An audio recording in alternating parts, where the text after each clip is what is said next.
Hello mga beshi, madami nga po nagtatanong sa akin kung paano nga daw po magsimula mag-vlog. Tuturo ko nga po sa inyo kung paano magsimula mag-vlog mga beshi.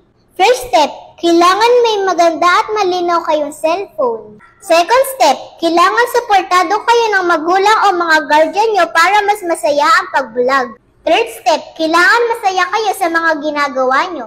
Kagaya ko mga beshi, masaya ako sa mga ginagawa ko. Fourth step, kailangan mayroon kayong Facebook account or Facebook page. Paturo na lang kayo gumawa sa marunong. Fifth step, dapat at kailangan nyo ma-monetize kay Facebook para hindi masayang ang ginagawa nyo. Meron kayong kita. Sixth step, dapat magawa nyo lahat ng hinihingi ni Facebook or Meta criteria para kayo ay ma-monetize. Seventh step, gawin nyo nang wala kayong ginagawang paglabag sa kanilang mga policy para hindi mawala ang Facebook at ma-monetize kayo.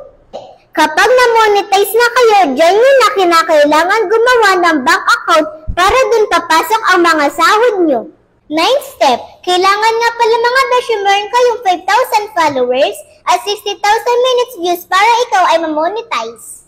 10th step, kailangan meron din 3 minutes o higit pang i-upload mo video, mas mahaba yung video, mas madaming ads mga beshi. Kapag nga pala monetize ka na mag-notification sa page mo mga beshi, doon nga pwede na kayo mag-set up at doon nga hihingin yung bank account nyo mga beshi. Advice ko nga lang po sa inyo, wag po kayo basta-basta maniniwala sa mga nagme-message at nagsasend ng link mga beshi, dahil hacker nga po yun mga beshi. Dahil dyan po na-hack yung unang page ko, naniwala po kami kaagad. Kaya basta-basta wag po kayo maniniwala mga beshi. Gaya nga po ng sabi ko, magno-notification nga po yun kapag monetize na kayo. Wala pa po kasi kaming idea na nagsisimula pa nga lang po ako mag-vlog. Sana po nasagot ko yung mga katanungan nyo mga beshi. Kung ano nga po yung nawala sa amin, meron nga po masigit na kapalit. Dahil road to 300k followers na nga po tayo mga beshi, ang dami na natin. Thank you po mga beshi ko, yun lang. Salamat sa panonood. Bye-bye mga beshi!